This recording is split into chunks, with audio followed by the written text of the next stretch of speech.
तुम्हारा कोई मुस्तकबिल नहीं होगा। क्या होगा देश में कि मस्जिद और मंदिर के नाम पर लड़ाया जाए, मस्जिद और मंदिर के नाम पर लड़ाया जाए और बीजेपी उस पर अपनी रोटी सेकते रहेगी और सत्ता को हासिल करते रहेगी। इस देश में सबसे बड़ा मुद्दा हिंदू मुसलमान नफरत से ज्यादा बेरोजगारी का है। देश में अगर कोई हिंदू बहनों के मंगल सूत्र की हिफाजत करने के लिए अगर जान के नजराने अगर कोई देता आया और देता रहेगा तो मुसलमान है। हम किसी बहन के गले से उतरा मंगलसूत्र लेने वाले नहीं है। मोदी जी, क्या हमारी गीरत नहीं है? क्या हम में हमियत नहीं है? क्या हम में इज्जत नफ्स नहीं है कि कैसे तुमने हमारी बेइज्जती करने के लिए इस तरह की बकवास की? देश की जनता देख रही है, देश का वो तमाम नौजवान देख रहा है। अगर हमारे इस देश में जो गर्मी है वो नफरत की गर्मी कैसे खत्म होगी? बेरोजगारी की गर्मी कैसे खत्म होगी? महंगाई की गर्मी कैसे खत्म होगी? जो हमारे बुजुर्गों की आंख में आंसू हैं, हमारी माएं परेशान है अपने बच्चे और बेटियों के मुस्तकबिल को सोच सोच कर। तो मैं आपको पैगाम यही देने आया हूं कि इस मौसम की गर्मी को मत देखिए, इस देश की नफरत की गर्मी को खत्म करने के लिए। यहां पर सोन नदी है और कोई बराबर ब्रिज नहीं है। अभी हमारे भाई बता रहे थे कि पाली का ब्रिज टूट गया। जितने इस पार्लियामेंट कॉन्स्टिट्यूंसी में ब्रिज है वो नीतीश कुमार की तरह है कि कब गिर जाए पता नहीं चलता आपको। फिर इस काराकाट में कालीन की, यहां पर कालीन बनाते थे, आज वो काम खत्म होकर रह गया। अब राजद के और बीजेपी के लोग कह रहे हैं कि काराकाट के नौजवानों तुम कालीन बिछाओ, यादव जी के लिए, मोदी जी के लिए और नीतीश जी के लिए। यहां पर यह कारोबार खत्म होकर रह गया। फैक्ट्री थी देहरी विधानसभा में, सिर्फ कागज पर फैक्ट्री है मगर जमीन पर कुछ नहीं आता। इंद्रापुरी डैम है, यहां से पानी सप्लाई होता है पूरे प्रदेश को, मगर काराकाट की आवाम को पानी नहीं मिलता।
राणा रंजीत सिंह है। अभी हमको फोन पर इत्तला दी गई कि आज मतदान हुआ वहां पर और वहां की जनता ने यह फैसला लिया कि अब के बार राणा रंजीत को अपना एमपी मुंतखब करेंगे इंशाअल्लाह ताला। किशनगंज की आवाम ने मुत्तहदा तौर पर एक होकर अख्तरुल ईमान साहब को कामयाब करने का फैसला कर लिया और इंशाअल्लाह ताला जब 4 तारीख को नतीजे आएंगे तो आप देखेंगे कि असदुद्दीन ओवैसी के साथ पार्लियामेंट में ददन पहलवान भी जाएंगे, राणा रंजीत भी जाएगा, हमारी बहन प्रियंका भी जाएंगी और इंशाअल्लाह ताला औरंगाबाद से इम्तियाज जलील साहब भी हमारे साथ जाएंगे। किशनगंज में 26 अप्रैल को मतदान का दिन था तो इतनी तकलीफ लालू यादव को हो गई कि मतदान के दिन लालू यादव को मालूम हो गया कि अब पूरे किशनगंज में पतंग छाप पर वोट लगने वाला है। तो बेहिसी के आलम में, परेशानी के आलम में लालू ने मतदान के दिन एक वीडियो बनाया और वीडियो में लालू यादव ने कहा कि ओवैसी को वोट मत दो, ये वोट काटेगा, तुम किसी और जावेद को वोट अपना वोट दे दो। लालू जी, हम आपको बताना चाह रहे हैं कि आपने बरसों MY का नाम लेकर सबकी आंखों में धूल झोंका। लालू जी, हम आपको बताना चाह रहे हैं कि आपने MY का नाम लेकर आपने सत्ता तो हासिल कर लिया, आप बरसों मुख्यमंत्री बने, फिर आपने अपनी पत्नी को मुख्यमंत्री बनाया, उसके बाद आपने अपने दोनों बेटों को विधायक बनाया, अपनी बेटी को आपने मेंबर ऑफ पार्लियामेंट बनाया, फिर आपने अपने एक दामाद को जो उत्तर प्रदेश के हैं उनको आपने सांसद बनाया। लालू जी, आपका दिल कब भरेगा बताइए। यानी आप मुख्यमंत्री बरसों, राबड़ी देवी मुख्यमंत्री बरसों तक रही, अब आपके दोनों बेटे विधायक बने, एक डिप्टी चीफ मिनिस्टर बन गए, अपनी बेटी को आपने राज्यसभा भी जा दिया। मगर लालू जी को एक बात बड़ी तकलीफ देती है कि उत्तर प्रदेश का अल्पसंख्यक समाज का मुसलमान अब राजद की लीडरशिप को कबूल करने तैयार नहीं है। वो ये तय कर चुका है कि लालू यादव और उनका परिवार ने MY के नाम पर एक समीकरण सिर्फ जबानी तौर पर लालू ने बनाया और सिर्फ मुसलमानों के वोट को हासिल किया और उसके बाद सिर्फ सत्ता उनके बेटों को या उनकी बेटी को दे दिया गया। अभी भी वही ड्रामा हो रहा है। मगर जब से MIM पार्टी आई है, इनके दिमाग अपनी जगह पर आ चुके हैं। इसीलिए आज आप देखते हैं कि कल तक तेजस्वी यादव के मंच पर कोई मुसलमान नजर नहीं आता था, मगर जब से मजलिस पार्टी को आपने अपना माना और मजलिस पार्टी को आपने अपनी जमात को समझा, तब से तेजस्वी यादव को बड़ी मजबूरी के साथ 1-2 मुसलमानों को अपने मंच पर बिठाते हैं, पीछे बिठाते हैं, सामने बिठाते नहीं है। मगर इंशाअल्लाह ताला इस पार्लियामेंट के चुनाव के बाद इनको पता चल जाएगा। मेरी इज्जतदार माँ और बहनों से मैं अपील करना चाह रहा हूं कि यकीनन हमारी भी कोशिश यही है कि तीसरी मर्तबा देश का वजीर आजम प्रधानमंत्री नरेंद्र मोदी ना बने और इसके लिए हम कोशिश कर रहे हैं। अब आप बताइए, अख्तरुल ईमान जब अपना इलेक्शन किशनगंज का लड़ रहे थे, जहां पर राजद का उम्मीदवार नहीं था, तो आखिर क्या परेशानी हो गई लालू को कि उन्होंने मतदान के दिन वीडियो बनाया और ये कह दिया कि ओवैसी वोट काटने आया है। ये एक बात सामने आ गई कि लालू नफरत करते हैं, राजद नफरत करती है, तेजस्वी नफरत करता है। वो नहीं चाहते कि अल्पसंख्यक समाज मुसलमानों की एक सियासी लीडरशिप पैदा हो जाए। मैं आपसे ये अपील करने आया हूं मेरे भाइयों बहनों, गयूर नौजवानों, याद रखो, तुम सिर्फ वोट डालने वाले बनोगे तो फिर हमको गुलामी करना पड़ेगा। अगर आप वोट लेने वाले बनेंगे तो आप इंशाअल्लाह ताला अपनी लीडरशिप को बनाएंगे। लोग आपके पास आकर अपनी तकलीफ को बयान करेंगे। आपके पास लोग आकर आपसे कहेंगे कि हमसे इंसाफ करो। आपने बरसों साथ दिया, कभी कांग्रेस का, तो कभी राजद का, तो फिर कभी नीतीश कुमार का। आज मजलिस इत्तेहादुल मुस्लिमीन एक मुतबादिल और एक ताकतवर विकल्प बनकर बिहार में उभरी है। मेरी आपसे दबन गुजारिश है कि आप अपना एक एक वोट 1 तारीख के दिन पतंग छाप के निशान पर बटन दबाइए। और हम आपसे वादा कर रहे हैं कि इंशाअल्लाह ताला अगर दिल्ली में जरूरत पड़ेगी, भारत की जनता ऐसा फैसला देगी कि तीसरी मर्तबा इस देश का प्रधानमंत्री नरेंद्र मोदी ना बने, मैं आपको बता रहा हूं, वादा कर रहा हूं कि एमआईएम पार्टी यकीनन पूरी कोशिश करके किसी ऐसे शख्स को इस देश का प्रधानमंत्री बनाएगी जिसका ताल्लुक बीजेपी से और नरेंद्र मोदी से ना हो। हम इसका आपसे वादा कर रहे हैं। मगर याद रखिए इसका ये मतलब नहीं है कि हम इनकी गुलामी करते रहेंगे। मैं लालू यादव और उनके परिवार को अपना नेता नहीं मानता। इसलिए नहीं मानता हूं क्योंकि मेरा मानना यह है कि आप में उनसे ज्यादा काबिलियत है। मेरा मानना यह है कि आप में उनसे ज्यादा ताकत है। मेरा मानना यह है कि आप उनसे ज्यादा नंबर में है। मेरा मानना यह है कि आपकी आबादी में उनसे ज्यादा हक है। तो जब आप हर एतबार से आगे हैं, आप कब तक इनके पीछे भागेंगे?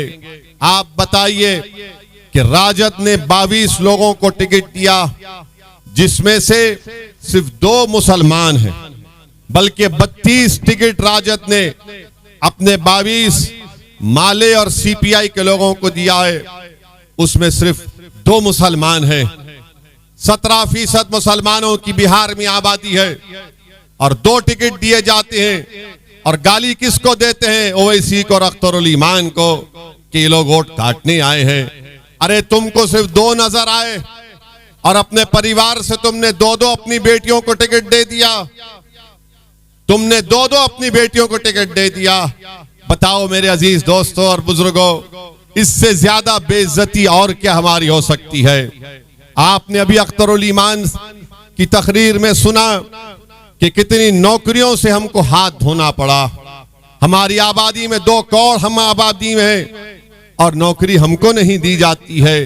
तो बताओ ये कैसे इंसाफ होगा? अगर काराकाट की जनता ये समझ रही है कि मैं सिर्फ जज्बाती नारे लगाने से मुझे इंसाफ मिल जाएगा, मैं ओवैसी के सभा में आकर ठहर कर उनकी तकरीर को सुनकर अगर चला जाऊंगा तो मुझसे इंसाफ हो जाएगा। नहीं मेरे दोस्तों, इंसाफ उस वक्त होगा मेरे भाई जब आप वोट डालेंगे एमआईएम पार्टी को, जब आप अपनी लीडरशिप को पैदा करेंगे।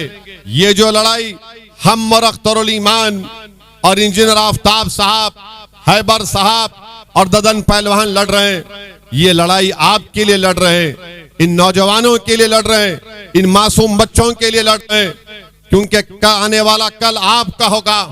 हमारी जिंदगी का भरोसा नहीं कि कब हमारी जिंदगी का शमा गुल हो जाए, मगर ये लड़ाई तुम्हारे लिए लड़ी जा रही है ताकि आने वाले कल में तुम किसी की गुलामी ना कर सको।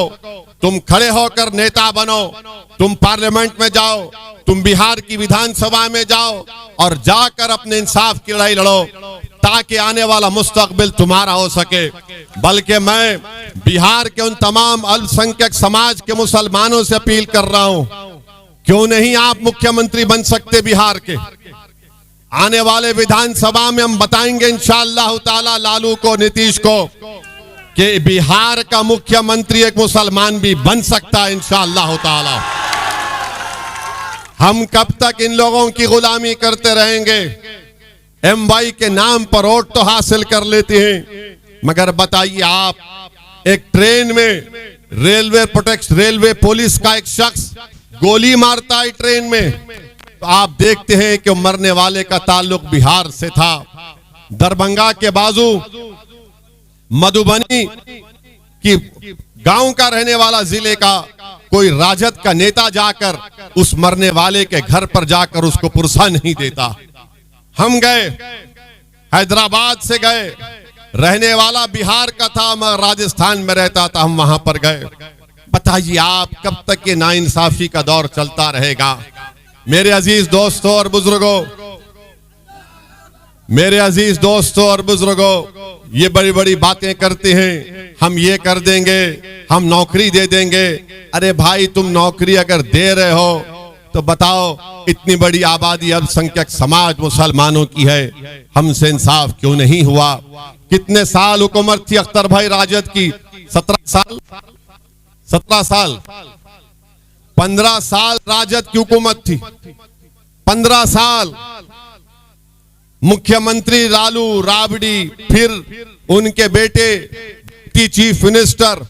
बताइए आप कब तक ऐसा नाइंसाफी का दौर चलता रहेगा? हम आपसे अपील कर रहे हैं कि वोट एक अमानत है, उस अमानत का सही इस्तेमाल करिए। 1 तारीख को आपको डरने और घबराने की जरूरत नहीं है।